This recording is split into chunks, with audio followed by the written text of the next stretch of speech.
تربوز کھاتے ہوئے ہم میں سے اکثر لوگ جو ہے تربوز کے بیجوں کو پھینک دیتے ہیں. تربوز کے بیج کھانا پسند نہیں کرتے کیونکہ ان سے ذائقہ خراب ہوتا ہے. لیکن اگر ہمیں تربوز کے بیجوں کے ہیلتھ بینیفٹس پتہ چل جائیں کہ اس میں کون سے انگریڈینٹس ہیں اور ان کے کیا فوائد ہیں، سیکشول اریکشنز کے لیے، اریکشن ٹائمنگ کے لیے ان کے کیا اثرات ہیں، اور ٹائمنگ کو یہ کیا بہتر کرتے ہیں، اس میں کیا چیزیں ہیں جو ٹائمنگ کو بہتر کرتی ہیں، تو ہم جو ہے تربوز کے بیج استعمال کرنا شاید زیادہ کر دیں اور تربوز کا استعمال شاید اس سے کم کر دیں. نیچرل ویاگرا ایک ٹرم یوز ہوتی ہے، یعنی کہ ویاگرا نیچرلی قدرتی طور پہ کن چیزوں میں موجود ہے. انسان مسلسل اس بات کی کھوج میں ہے کہ وہ سورس، قدرتی طور پہ وہ چیزیں جن میں ویاگرا والا سالٹ سلڈینافل موجود ہے ان کی تلاش کی جائے تاکہ ویاگرا جیسی گولی سے ہماری جان چھوٹ جائے، اور جو ہے ہمیں نیچرل قدرتی اجزاء سے یعنی کہ فروٹ سے، سبزیوں سے اور روٹین کی کھانے پینے والی چیزوں سے ہمیں ویاگرا والا سالٹ مل جائے اور مردانہ کمزوری ہماری جو ہے وہ بہتر ہو جائے، اریکشنز بہتر ہو جائیں، دوائی کی ضرورت سے ہماری جان چھوٹ جائے. تو اسی سلسلے میں ہم بات کریں گے کیونکہ تربوز کو بہت سے لوگ کہتے ہیں کہ تربوز جو ہے نیچرل ویاگرا ہے، اس میں سلڈینافل جو ہے سالٹ موجود ہے ویاگرا والا، اس لیے یہ ہوشیاری کو بہتر کرتا ہے. اسی پہ ہم ڈسکس کریں گے کیا واقعی اس میں سلڈینافل موجود ہے، کیا یہ واقعی تربوز ہوشیاری بہتر کر سکتا ہے، اگر یہ ایسا کرتا ہے تو کیا میکانزم ہے، کس طرح کرتا ہے، اس کی ہوشیاری کے کون کون سے بینیفٹس ہیں، اور اس میں کون سی چیز ہے جو اس کو بہتر کرے گی. کیا یہ جو مردانہ طاقت کا راز ہے وہ تربوز کے فلیش یا گودے کے اندر ہے یا اس کے بیجوں میں موجود ہے. میرا نام ڈاکٹر محمد وقاص ہے. میں جنوبی پنجاب میں ایز اے اینڈرولوجسٹ اور بینائی ریکارڈ سرجن کام کر رہا ہوں.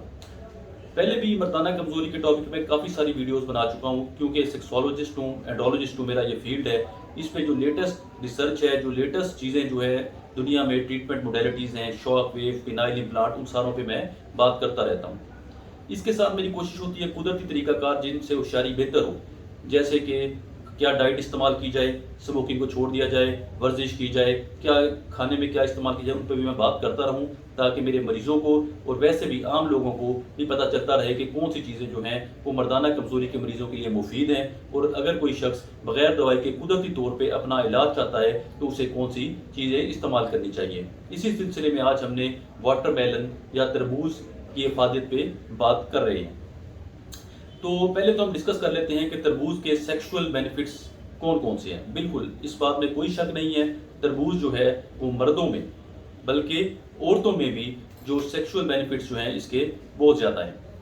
یہ ہوشیاری کو بہتر کر سکتا ہے. تو اس کے سیکشول بینیفٹس مردوں اور عورتوں میں کون کون سے ہیں؟ نمبر 1 اگر ہم بات کریں تو یہ ڈیزائر کو امپروو کرتا ہے. ڈیزائر کا مطلب یہ ہے جنسی خواہش. بہت سے مریض آتے ہیں جو کہتے ہیں کہ ہماری جنسی خواہش بالکل ختم ہو گئی ہے، ہمارا ملاپ کرنے کو، سیکس کرنے کو بالکل دل ہی نہیں کرتا. تو کیا کریں؟ تو یہ جو تربوز ہے یہ جنسی خواہش کو بڑھاتا ہے. تو جنسی خواہش جن مریضوں کی کم ہو رہی ہے، چاہے خواہ وہ میل ہیں چاہے وہ فیمیل ہیں، ان کو تربوز استعمال کرنا چاہیے تاکہ جو ہے ان کی جو جنسی خواہش ہے قدرتی طور پہ بہتر ہو سکے. یہ بلڈ سرکولیشن بہتر کرتا ہے جینیٹیلیاز کو، میلز میں پینس کو، فیمیل کے میں وجائنا کو. جب بلڈ کا فلو انکریز ہوتا ہے، خون کی گردش بڑھتی ہے، تو اریکشنز جو ہوشیاری ہے وہ ڈیفینیٹلی بہتر ہوگی، پینس ہیلتھی رہے گا، سائز کم نہیں ہوگا. تو یہ خون کی سرکولیشن کو بہتر کرتا ہے. مردوں میں یہ سٹریس کو بھی کم کرتا ہے، ایون فیمیلز میں بھی. اس میں ایسے کیمیکلز جو ہارمونز موجود ہیں جو کہ سٹریس کو کم کرتے ہیں، اور سٹریس کم ہونے کی وجہ سے بھی ہوشیاری کی بہتری آتی ہے. مارننگ اریکشنز بھی پیشنٹس کی اس سے بہتر ہونے لگ جاتی ہیں.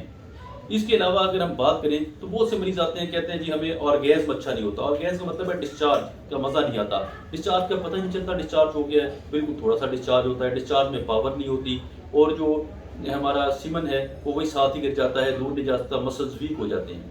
تو تربوز جو ہے نا اس چیز میں بہت اچھا اس کا رول ہے آرگیزمک ڈس آرڈرز میں، یعنی کہ جن لوگوں کو ڈسچارج میں مسئلہ آ رہا ہے، جن کی ڈسچارج میں لطف ختم ہو گیا ہے. بیسیکلی لطف کا لفظ ہم اس کے لیے استعمال کرتے ہیں، جن کو ڈسچارج ہونے میں لطف نہیں آتا ان کے لیے بہت مفید ہے کیونکہ یہ آرگیزم کے کو بھی بہت بہتری کرتا ہے. اس کے علاوہ جو سب سے بڑی چیز ہے ہوشیاری کرانا اور ہوشیاری کو مینٹین کرنا. تو تربوز جو ہے جو لوگ زیادہ استعمال کرتے ہیں ان میں ریسرچ سے، اسٹڈی سے پتہ چلا ہے کہ ان کی ہوشیاری بھی بہتر ہوتی ہے، ٹائمنگ بھی بہتر ہوتی ہے، تناؤ میں سختی بھی رہتی ہے اور مینٹین بھی کرتے ہیں اس کو.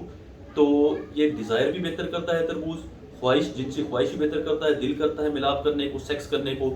پھر ملاپ کے دوران جو ہے وہ ہوشیاری بھی اچھی رہتی ہے، سیٹسفیکشن بھی بہتر ہوتی ہے، اور آرگیزم جو ڈسچارج ہے وہ بھی اچھا ہوتا ہے۔ اس کے علاوہ جو ہے پینس کی جو شارٹنگ ہے، شرنکیج ہے، اس کو یہ ختم کرتا ہے، نہیں ہونے دیتا۔ تو یہ تربوز کے جو ہیں کافی سارے سیکشول بینیفٹس ہیں۔ اب یہ سیکشول بینیفٹس کیوں ہیں، کس وجہ سے ہیں؟ کیونکہ اس کے اندر ایک چیز موجود ہے جسے کہتے ہیں ایل سٹرولین، جو کہ اسینشل امینو ایسڈ ہے، جو کہ ہوشیاری کے لیے ضروری ہے۔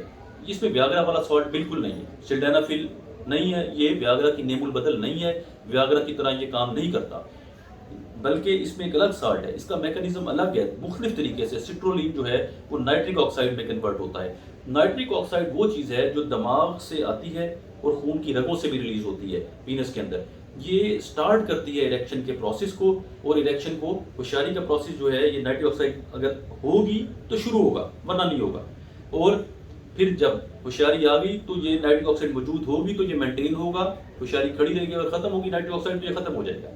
تو کیونکہ تربوز جو ہے، جیسے کہ میں نے آپ کو بتایا، یہ نائٹرک آکسائڈ کا سورس ہو گیا، ایل سٹرولین سے نائٹرک آکسائڈ بن گئی، تو اسی لیے کیونکہ نائٹرک آکسائڈ زیادہ موجود ہے جسم میں، اس لیے خواہش بھی زیادہ ہوگی کہ ملاپ کیا جائے۔ تو جب سیکس کریں گے تو اس کو مینٹین کریں گے، ہوشیاری قائم رہے گی۔ اس لیے جب ڈسچارج ہوں گے تو یہی نائٹرک آکسائڈ ڈسچارج والے مسلس کو بھی ایکٹیو رکھتی ہے، اور ڈسچارج کا لطف اور مزہ دوبالا ہو جائے گا۔ اب جو یہ ایل سٹرولین ہے یا یہ جو بینیفٹ ہیں تربوز کے، کس طرح کھانا چاہیے؟ تربوز کے فلیش میں، گودے کے اندر بھی ایل سٹرولین موجود ہے، لیکن جو اس کی زیادہ مقدار ہے وہ اس کے بیجوں میں موجود ہے۔ اس لیے بجائے یہ کہ اس کے بیجوں کو ضائع کیا جائے، پھینکا جائے، نرم بیج تو ویسے ہی کھا لے جائیں، سخت بیج والوں کو بھی اگر کھانے میں کوئی دقت یا پریشانی نہیں ہوتی، ان کو بھی ساتھ استعمال کر لیا جائے، تاکہ جسم میں جو ہے سٹرولین کی مقدار میں کافی اضافہ ہو جائے، اور جو ہے ہوشیاری اور تناؤ کے مسئلے جو ہیں کافی بہتر ہو جائیں۔ لہٰذا تربوز کو استعمال کرنا جو ہے بیجوں کے ساتھ زیادہ بہتر ہے، بجائے اس کے کہ ویسے ہی استعمال کیا جائے۔ اگر کوئی شخص بھی مردانہ کمزوری، مردانہ بانجھ پن کا شکار ہے، وہ اس کا علاج چاہتا ہے، اس میں مبتلا ہے، پریشانی میں مبتلا ہے، تو اسے چاہیے کہ سرٹیفائڈ انڈالوجسٹ سے رابطہ کرے۔ نیچے ہمارا رابطہ نمبر بھی دیا گیا ہے، اس پہ رابطہ کر کے آن لائن کنسلٹیشن بھی بک کروائی جا سکتی ہے۔ کوئی آگے چیک کروانا چاہتا ہے تو وہ بھی کروا سکتا ہے۔ فینائل گرانٹس کے بارے میں بھی مشورہ کیا جا سکتا ہے۔